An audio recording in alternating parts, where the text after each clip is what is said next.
Hello बच्चों, let us see the question. Question says which of the following statements is are correct. हमको यहाँ पे चार statement दिए गए हैं मेटल कार्बोनिल्स के बारे में और कहा गया इसमें से कौन कौन से करेक्ट हैं। तो स्टेटमेंट को रीड कर लेते हैं। पहला स्टेटमेंट है metal carbonyls are the examples of only sigma bonded organometallic complexes. यहाँ पे इनकरेक्ट स्टेटमेंट्स पूछे गए हैं। यहाँ पे पहला स्टेटमेंट है कि मेटल कार्बोनिल्स क्या हैं, ऐसे ऑर्गेनोमेटालिक कॉम्प्लेक्स हैं जिसमें सिर्फ और सिर्फ सिग्मा बॉन्डिंग होती है। दूसरा स्टेटमेंट है metal carbonyls are the examples of only pi bonded complexes. Pi bonded organometallic complexes की मेटल कार्बोनिल्स ऐसे ऑर्गेनोमेटालिक कॉम्प्लेक्सेस होते हैं जिसमें सिर्फ और सिर्फ पाई बॉन्डिंग ही होती है। थर्ड स्टेटमेंट कह रहा है कि metal carbonyls are the examples of organometallic complexes which involves both sigma and pi bonds between metal and carbon of the carbon group. ठीक। और फोर्थ स्टेटमेंट कह रहा है कि metal carbonyls involve both sigma and pi bonds between metal and oxygen of the carbonyl group। ठीक है, तो देखते हैं यहाँ पे कौन कौन से स्टेटमेंट्स हमारे इनकरेक्ट हैं। तो सबसे पहले हम देख लेंगे कि यहाँ पे बॉन्डिंग की बात की जा रही है मेटल कार्बोनिल्स में। तो हम बॉन्डिंग की पहले समझ लेते हैं, बॉन्डिंग के बारे में कि बॉन्डिंग कैसा होता है एक्चुअली में। अगर यहाँ पे हम देखें मेटल कार्बोनिल्स में, तो मेटल कार्बोनिल में क्या होगा, एक कार्बोनिल हमारा ग्रुप हो गया C double bond O type का, ठीक है ना, और एक हमारे पास क्या होगा, मेटल होगा। अब मेटल में हमको क्या पता है, मेटल के पास क्या होंगे, कुछ वेकेंट ऑर्बिटल्स होंगे ना। मेटल के पास क्या होंगे, कुछ वेकेंट ऑर्बिटल्स होंगे। तो वेकेंट ऑर्बिटल मैंने इस तरह से बना दिया यहाँ पे। ठीक। देन इसके पास क्या होंगे, कुछ फील्ड डी ऑर्बिटल्स भी होंगे। फील्ड डी ऑर्बिटल को मैं यहाँ पे बना देता हूँ कुछ इस तरह से, या कलर में इसका चेंज कर लेता हूँ ना। नहीं, ठीक है, कोई दिक्कत नहीं, इसी से बनाते हैं। ये हमारा क्या होगा, ये फील्ड डी ऑर्बिटल है, तो इसमें इलेक्ट्रॉन डेंसिटी फील है।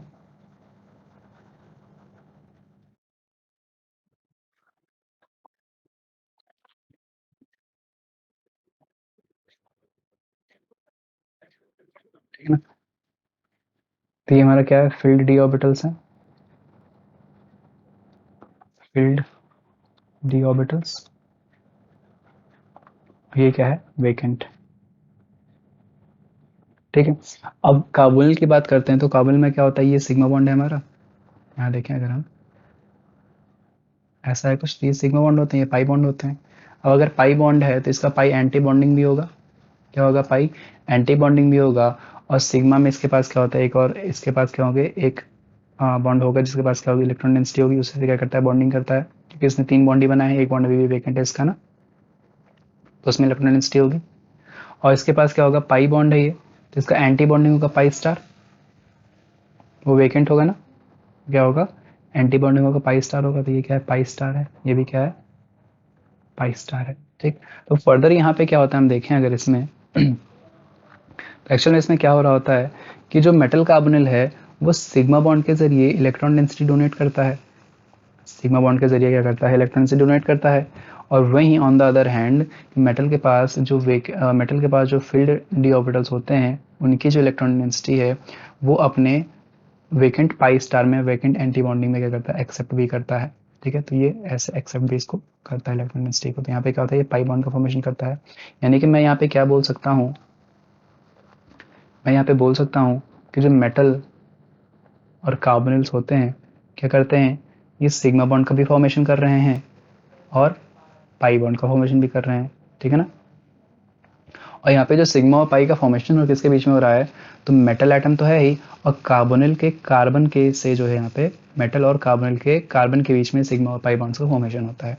तो अब अगर हम अपने करेक्ट ऑप्शन को देखें, अगर अपने हम करेक्ट ऑप्शन को देखें यहाँ पे, या फिर एक चीज़ थोड़ा सा और यहाँ पे देख लें, क्या यहाँ पे आप देखेंगे जो मेटल और कार्बोनिल के बीच में जो सिग्मा बॉन्ड बनना है, किस वजह से बनना है, उसको ऐसे भी देख सकते हैं कि मेटल और कार्बोनिल के बीच में सिग्मा बॉन्ड है, किस वजह से बनना है, तो ये बन रहा है, हम बोलेंगे क्या, मेटल और कार्बोनिल के, ये होगा क्या, कि लोन पेयर ऑफ कार्बोनिल।